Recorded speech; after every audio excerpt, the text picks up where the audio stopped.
Guys, sa panahon ito ay talaga napakadelikado na.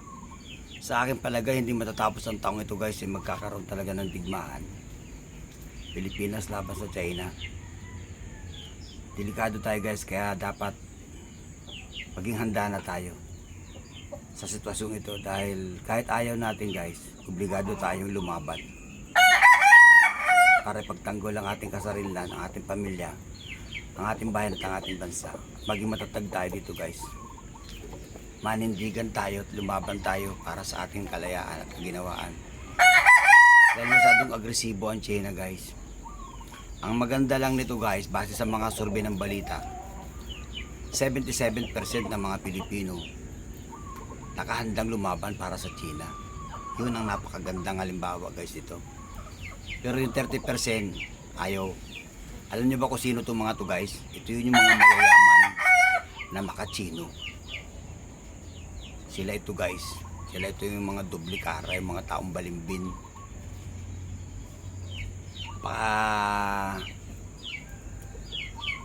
Pangit guys talaga. Kagabi nanood ako ng balita, talagang napaka ano talaga guys.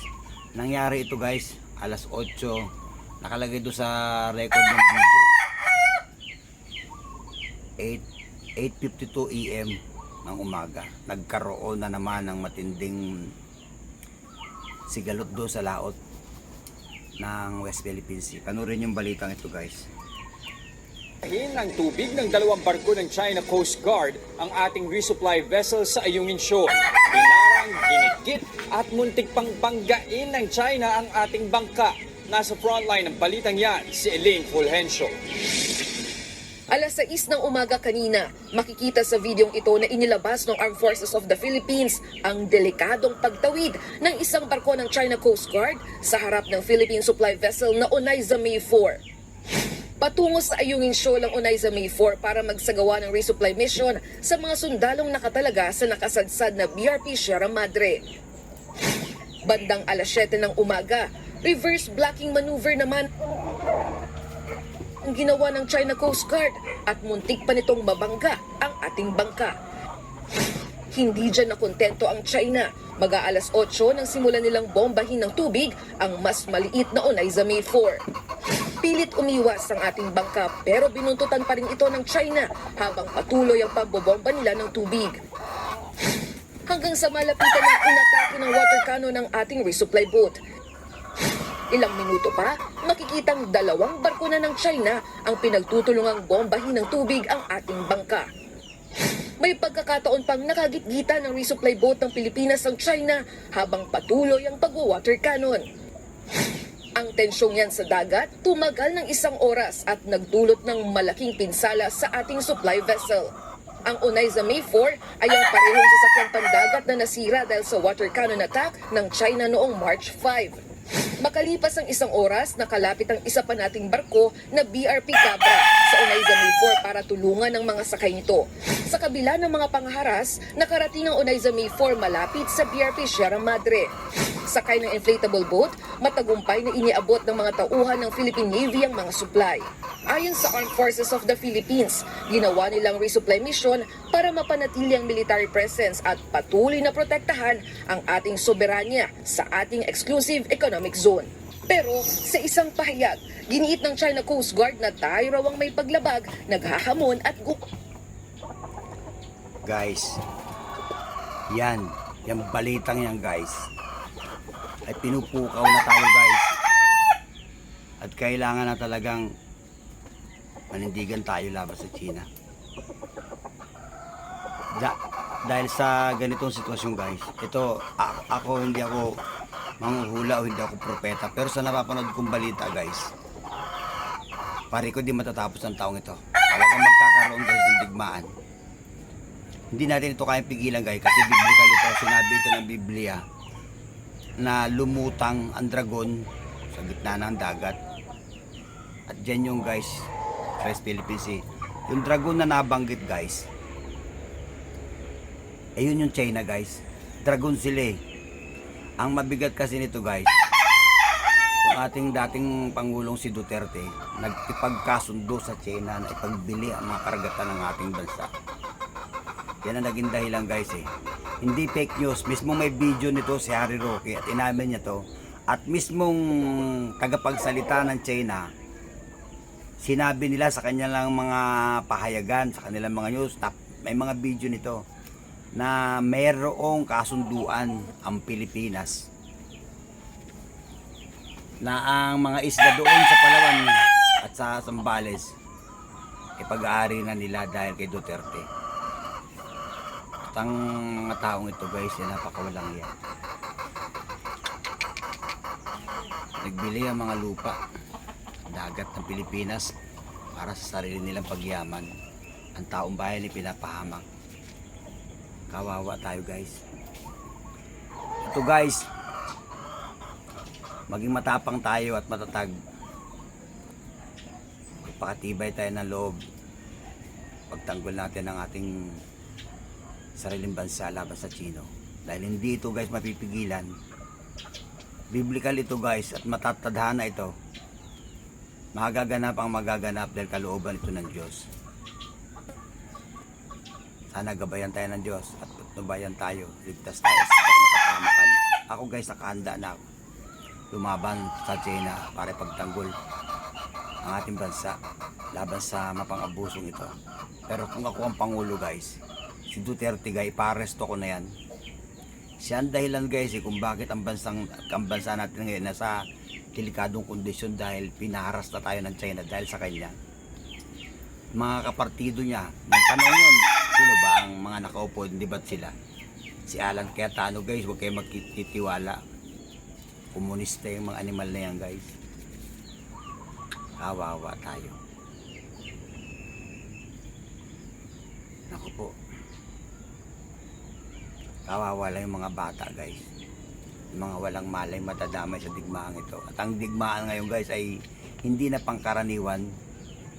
Hindi na manumanong kagaya nung dati. Mga missile na lumilipad at tatama sa bansa natin. Pero kahit wala tayong missile guys, may mga bansa tayong kakampi. Nandyan ang Amerika at iba pa. Tiyak na mananalo rin tayo sa laban nito. Kaya lang tiyak na maghihirap tayo. Pero mas maganda na to guys. Pero ang kinagagalit ko ng uso rito guys, itong partido ni Duterte, mga walang hiya. Pinagbili nila ang karagatan ng dagat ng Pilipinas para sa kanilang pagyaman. Hindi sila nabubusog guys. Dapat iparesto na itong yawa na ito eh. Guys, hindi fake news. Si Harry Roque na ang nagsalita. At siya mismo nagpunta sa China nito lang mga nagdaang araw at nagdaang taon nagpunta rin si Duterte doon para mag-report doon sa amo niyang si Xi Jinping. At ito ang ginigiit ng China na may kasunduan at ang kasunduan yon ay kasunduan ni Duterte at ng China na ang mga isla at kadagatan dyan sa West Philippines ipag-aari na ng mga Chino. Kaya hinaharas na ngayon ng Pilipinas. Gusto na nilang kunin dahil bayad na ito kay Duterte. Masakit. Walang hiya mga tao ito guys. Sobra. Pumatay na ng libu-libong tao na Pilipino. Pinagbili pa ang yaman ko. Yaman ko yung dagat na yan guys. Akin yan at hindi sa China. Kaya tatayo ako guys para dito. Maninindigan ako laban sa mga ito. Pero gusto ko guys magdusa ang taong ito. Ito si Duterte at 10 ng kanyang mga kapartido at kalahi dapat maparusahan talaga. Pagtraidor sa bayan. Walang hiya. Awa-awa guys ang mamamang Pilipino ngayon sa ginagawa ng mga ito. Hindi kayo pigilan kaya ang Chino dahil jablo yan eh. Ayaw ng Pangulong Bongbong na magkaroon ng tigmaan pero hindi mapipigilan kaya ang China. Kasi bayad na eh. Bayad na kayo eh. Ano pa gusto ninyo? Yan ang katuwiran ng mga yan eh. Bayad na kayo eh. Ibigay ko na sa inyo pera. Bago ngayon hindi nyo sa akin bibigay ang isla. Yan ang dahilan guys kaya sila nanggagalaite. Binayaran nila ang dagat ng West Philippine Sea kay Duterte. Yan ang dahilan guys kung bakit nanggagalaiti ang China. Tinaharas tayo. Sa huli, maglalabas na yan ng mga permahan at papel na kasunduan. Na ito na oh. Ayan oh, permado ng Pangulo ninyo oh. Yan guys. Mga walang hiya tao. Nagbili ang bayan ko. Kagalit ito guys. Mabubuhay ulit guys sila Lapu-Lapu at ipapanganak ulit si Bonifacio. At magsusulat ulit guys ng mga nota si Jose Rizal. Dahil sa katarantaduhang ito ng mga salot sa lipunan. Sila ang tunay na salot guys. Hindi ang mga adik. Hindi ang mga maliliit na kriminal. Ang tunay na salot guys, itong Pangulo na nagdaan. Gagawa sila ng malaking kasigsigalot at kaguluhan. Malaking digmaan ito guys. World War ito guys. At sila ang mitya. Dapat panagutan nila ito sa bayan. Walang hiyang taong ito guys. Ito guys ang balita. Nakakatuwa lang dahil ang mga taong ito ay nakahandang magbuwis ng buhay para sa ating bansa. Nakahandang ipagtanggol ng nakararaming Pilipino ang ating Yes, bansa sakaling magkaroon ng kaguluhan laban sa dayuhang bansa. Sa pinakabagong tugon ng masa survey na isinagawa ng Okta Research mula December 10 hanggang 14 ng 2023, tinanong ang 1,200 tao kung magkakaroon ng kaguluhan sa pagitan ng Pilipinas at dayuhang kalaban, handa ka bang lumaban para sa iyong bansa? 77% ng mga nakatatandang Pinoy na sumagot na handa nilang ipagtanggol ang bansa. Pinakamalaking porsyento sa Mindanao na nakakuha ng 84%, nasa 76%. Yun ang magandang marinig guys. Dahil ang mga Pilipino ay handang sumugal at handang lumaban para sa bayan. Saludo ko sa inyo. Kayo ang tunay na kalahi ko. Hindi ang mga Duterteng ito at ang mga kapartido niya na ipinagbili ang yaman ko. Yaman ko ito guys. Akin ito. Ako ay Pilipino at kasarili lang ko ang pinagbili ng mga animal na ito. Pinagbili nila sa kamay ng dragon. Kaya ngayon ang dragon ay nanggagalaiti at bumubuga ng apoy. At ang binubugahan ay yung mga kaawa-awang mangingisda at mga Coast Guard Navy sa laot. Guys, lalaban tayo